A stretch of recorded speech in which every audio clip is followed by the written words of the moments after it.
I'm Lucas Buick. I'm the co-founder of Hipsmatic, and I'm at Luminance 2012. Photography is really, truly becoming democratized. More and more people have access to cameras. We're shooting a ton more images, and as photographers and as creative people, we have to be able to cut through the noise. I think that's the biggest challenge. Cool. All right. So, yep, my name is Lucas Buick. I founded Hipstamatic really it was 2006, but the product came out in 2009. You can find me on social media at Lucas Buick, though the last few weeks have been struggling. I've been really considering rebranding. My friend Snoop Dogg is now Snoop Lion. And I'm thinking Lucas Mercedes sounds a little classier. Anyways. So Hipsmatic is a camera app. Like we consider ourselves a camera company like Kodak or Polaroid or Lomo or any of the other ones. We don't really look at ourselves as a software company.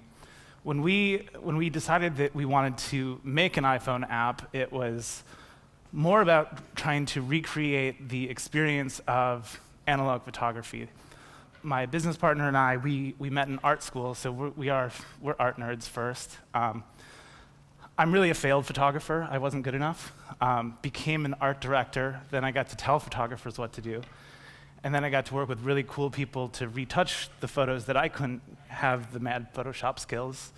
But over the course of my career, I had developed all of these sort of looks and presets on Photoshop, and the first version of Hipstamatic was really all of those filters in one button. And my first response was I was kind of pissed, because I know, like Amy this morning, like I know how long that stuff takes. And when Ryan gave me the build of Hipsmatic and it was one button, I knew that I had wasted hours of my life. So the resulting image on Hipstamatic is square formatted, filtered image. We really have this obsession with nostalgic items. Like instant film was the mighty for me. I started shooting film in, I don't know, the 90s, and I didn't like to have to take my photos to Walgreens or whatever it was at that point, wait an hour, then get them back.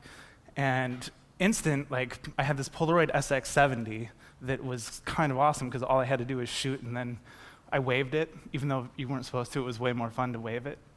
And in 2009, when Ryan and I sat at the whiteboard talking about the product that we were going to build, the first product wasn't a camera app. It was a retro weather radar app, like the green screen with the spinny thing, and that product never came out.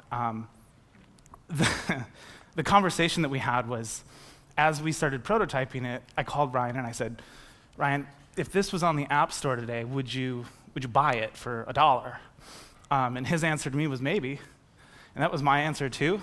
And then we sort of went back to the whiteboard to build a product for ourselves, and Hipsmatic was sort of the result of that. And the idea of the square image to us, it was more iconic than a 3.4, or we also talked at one point of doing, do you remember Kodak had that weird Advantex film that you could set it and it would make weird, sort of landscape photos really big? We talked about that sort of film size at one point too, but square turned out to be the easiest thing for us to engineer.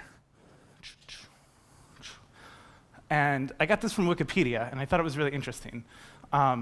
Most photographs are created using a camera, which uses a lens to focus and blah, blah, blah. It's trying to recreate the human eye.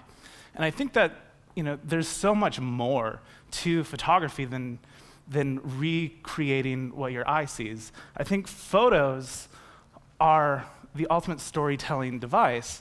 And I want to apologize to all of the writers, because we're developing a new language as a society right now where we're reading photographs, we're reading visual stories without having to communicate. And you see it happening on Facebook and Instagram, and Twitter does really well because we all have developed ADD, and honestly, 140 characters is a lot to write sometimes, and even more to read.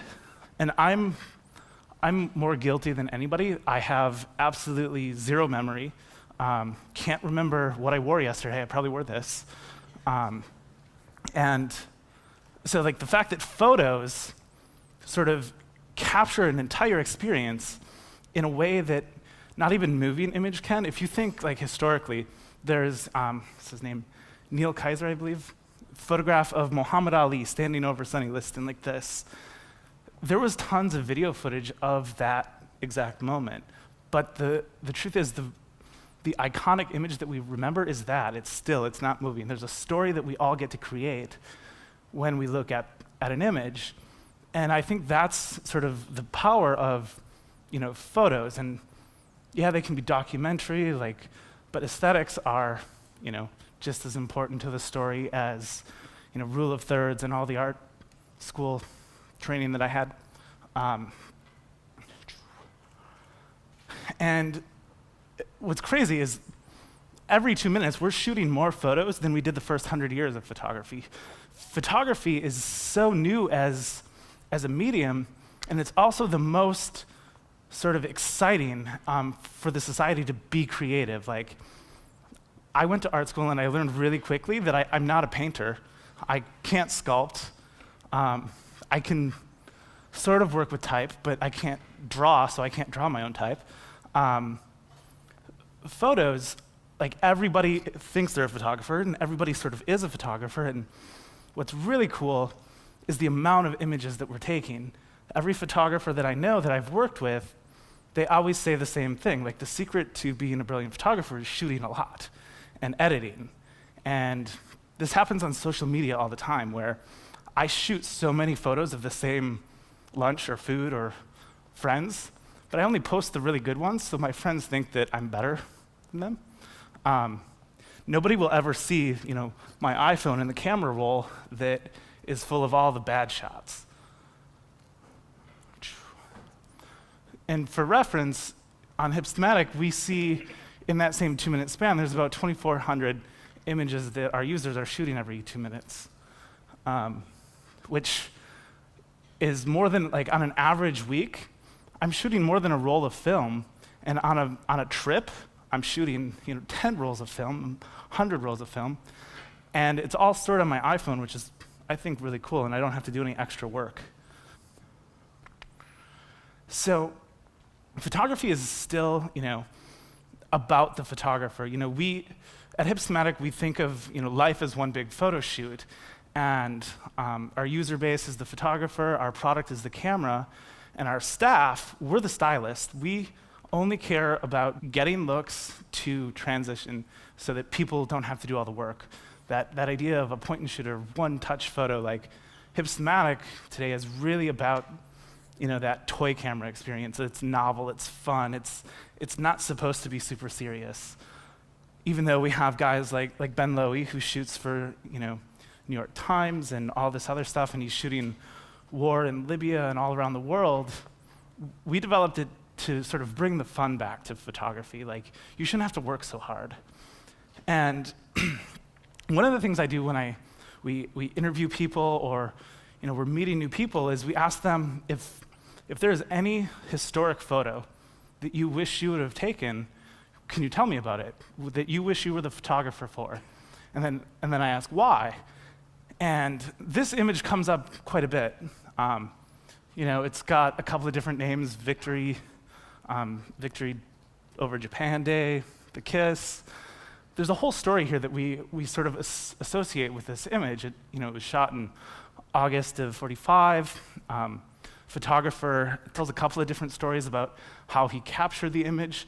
He actually shot 3 images and sort of sent this one. It was published in Life magazine.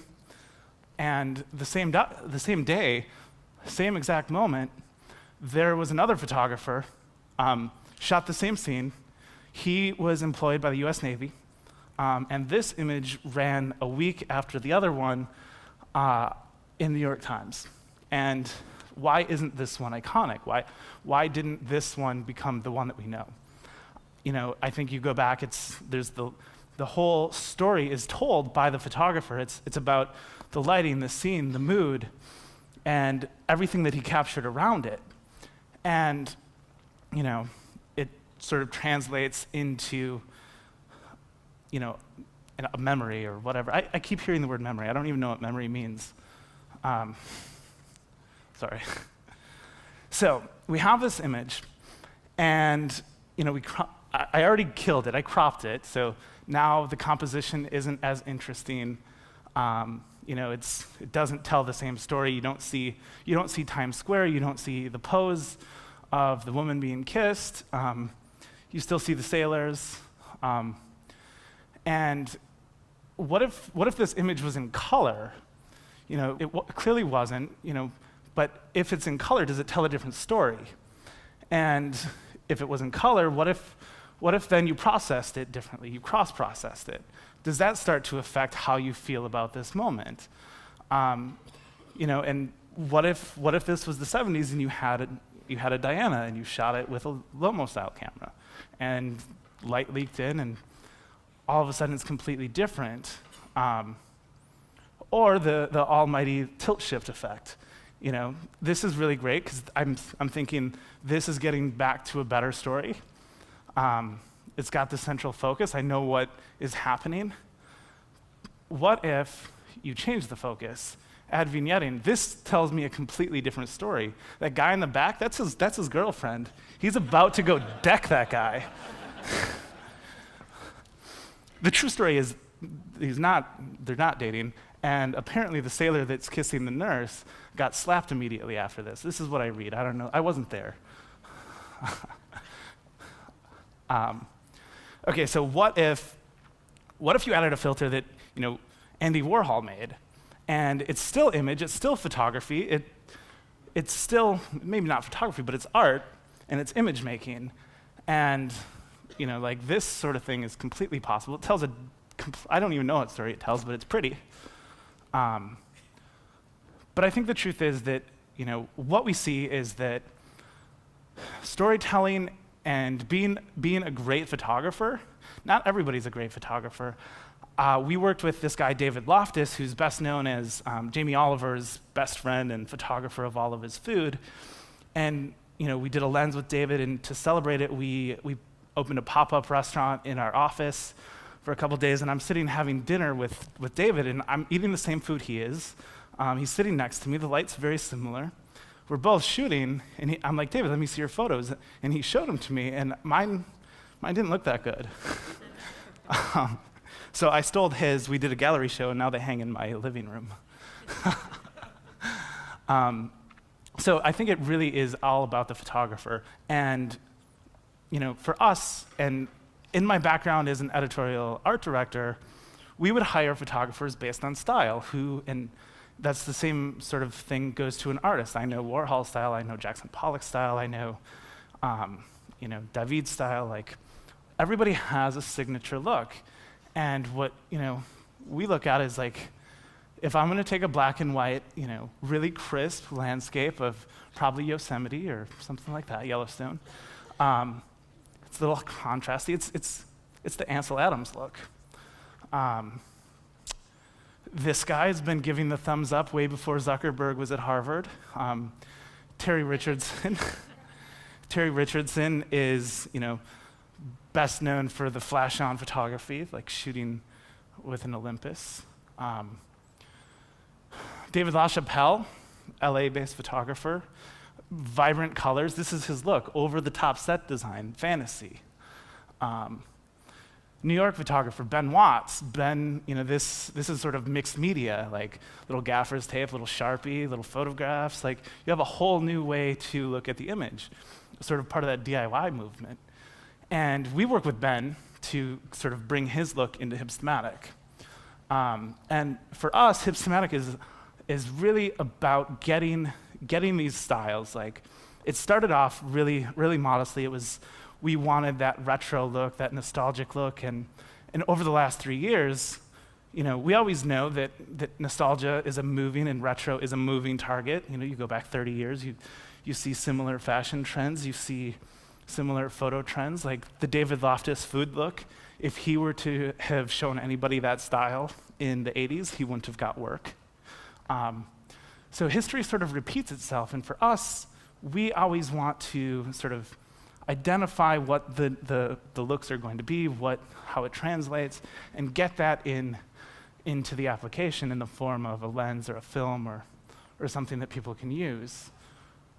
I think one of the more interesting ways that you see filters being used is to spin a story. Like, you can tell a completely different story. And this morning, I seen it in Amy's work, like the just radical shifts that you can make to an image and the story that's being told is kind of awesome. Or in this case, you have one piece of art, stock art, and it's the same exact image telling similar stories, but one's a little more dramatic. And on the newsstand, Time sold better than Newsweek that week. Most recently, we have the September issue of Vogue, 916 pages of crazy. And you look at this cover and you're like, sorry, we love Vogue. But Lady Gaga doesn't look like that. That looks like Salvador Dali got a hold of her. It's surreal. That pose I've never seen any human make. I don't know where her legs start and end. And she has a gigantic head. And then the photos got leaked of what the shoot looked like. And the truth is, it really doesn't matter. It's about storytelling, and Vogue was able to fit more type on the cover as a result. Tell us how many pages there were. So I guess our argument is that photography is just as much about the emotion that you feel as it is the aesthetic. And this translates into stronger memories and different storytelling devices, and you see it again and again on social media or even in real life. My favorite is I meet people that all around the world that are shooting with Hipsmatic, and everybody does the same exact thing. They open their camera roll and start flipping through their photos, and each one they have a story to tell. They're telling me not about the photo in pixels, not about what it looks like, but they're telling me how they felt, and they're telling me and describing to me a story of a place that they were at, who they were with. And photography has a way to do this unlike any other medium. It's instant. You can read it really, really fast. I can tell you the story just by looking. And I don't know if it's just how I'm wired. I was the kid when we were in kindergarten and we took our first trip to the library. And the teacher always tells you, don't judge the book by its cover. My thought was, how else do you judge it? If I don't know what it's like, I'm not going to read that back page. I'm not that patient. So I don't read books because I've never found a good one because I judge them by the cover. But magazines are where it's at. I love magazines. I can barely make it through a long feature, but a little bit of copy, little big photo. I can read that all day. So I think there was this really weird transition that happened in sort of the early 90s, whatever, where all the camera manufacturers were, there was this transition from analog to digital. The film was going away, we were getting SD cards and all this other stuff, and everybody that was making cameras kind of forgot about the emotion of photography. They forgot about the feeling that something like Polaroid had, and they were focusing on optical perfection. And every lens, you can buy 1,000 different lenses that will sort of recreate what your eyes see. And that sort of becomes boring, and sort of, as history tends to do, and art history as well, there's always sort of the opposite movement is gonna happen. And I think Hipstamatic came out at a time when smartphones were pretty new. I got my first iPhone in 2007. We were actually screen printing these posters down in our gallery, and one of our clients had finally paid us, so we had enough money, so we got on the bus, and I had red ink all over my hands. We got on the bus and went down to the Apple store, and there was the red carpet thing, which was so bizarre. Red carpet, you walk in, they clap for you while you buy your iPhone. And then we got it, And we went to the bar and sort of unboxed it and opened it and realized that we couldn't even use it until we went home and plugged it into iTunes, which was totally disappointing. And then the camera on that was it 2 megapixels, something like that? It was so much less than my DSLR that I started applying filters to my Facebook profile photos, in Photoshop, cropping them square. It was like original Hipstamatics. And it was sort of a way to make photos that were really bad quality look presentable. And it reminded me of older things and funner times. And we made Hipsmatic for ourselves and our friends. We thought if we can sell 10,000 copies over the course of the year, it would justify not taking some client work. And all of a sudden, by the end of the first month, we had more users and making more money on Hipstamatic than we were on our advertising business. So we got rid of all of our clients and sort of, it was weird because for whatever reason, we ended up with a client base that every one of my bosses, all of my clients, were female. So I flew around the country breaking up over lunches and dinners. It was really awkward. Sorry, it's not you, it's me. Let me it was a little extra awkward if it was really a relationship, because I'm like, let me introduce you to my friend. They do great work. So, yeah, I mean, that's sort of our story. And I really argue that I love photos better than memories, because I can't paint the whole story. And I'm one of those kids that my mom didn't take a ton of photos of me, but there's a few in the shoebox. And when I go through them, I don't know that I really remember this stuff, or if I make up the whole story based on the image. When I was 10, we went to Disneyland. And my sister was 5 at the time, or 4, something like that.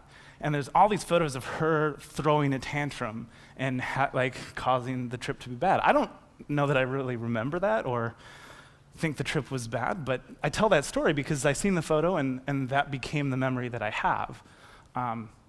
So, I don't know, that's all I got.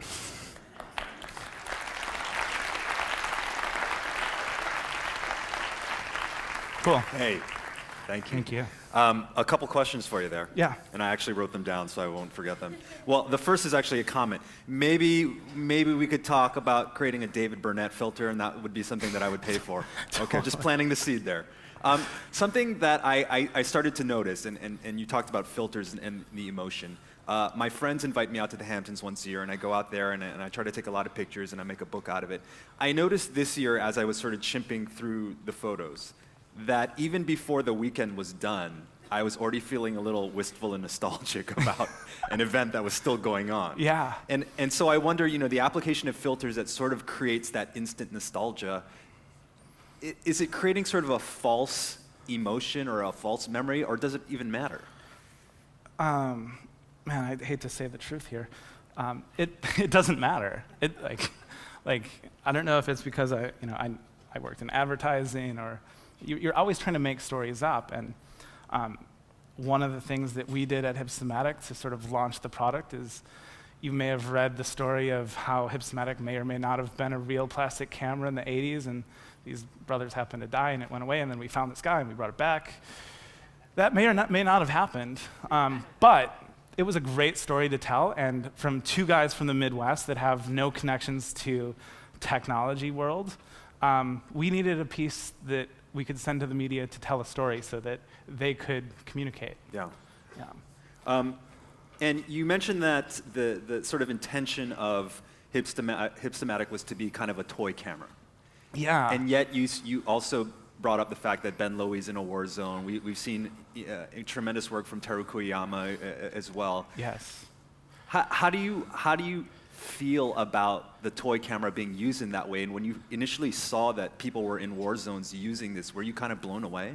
I was completely blown away. The first time I had seen it, I was traveling. I was in Milwaukee, Wisconsin, and there was no internet, so I was at Starbucks getting coffee in the morning. And as I was checking out and paying, I looked down, and the cover of New York Times, there's 4 Hipstamatic photos on it. I'm like, I'm gonna need one of these too. And so then I called everybody. I'm like, hey, you guys go buy freaking New York Times. We didn't set out to build a product for photojournalists. I think one of the reasons that they adapted it is because for us, photography, not just the final result, but the entire process is about nostalgia. And the concept behind sort of our UI and philosophy was, that tiny viewfinder that Hipstamatic has. It was so intentional because we wanted to actually change the physical pose of how people shot photographs back to having an intimate experience. And that's why you have lenses and films. It's all of these things that you do all the work up front, like you would with a DSLR. You set up your camera, you have your lenses, you know what film. I used to only shoot on Fujifilm because it was more colorful when it got processed. And so I think the entire process and experience of Hipsmatic connected with photographers. And it's because that's who we were, and that's, we didn't build this for a marketplace. We weren't identifying target demographics. We built it for us and our friends, and so like all of the decisions that we ever made were like, yeah, I want that. And one of the things that, don't tell anybody, but next week there's a new Hipsmatic update coming out, and it's a feature that was on our whiteboards in 2009, multiple exposure. The concept of being able to create image like that, and we've all done it in like the pinhole, and I've had it on my phone for 2 weeks now. I'm obsessed. It's so cool. It's so fun. Very cool. Yeah. Lucas Mercedes, Cool. Here we go. All right. Thank you. Thanks, guys.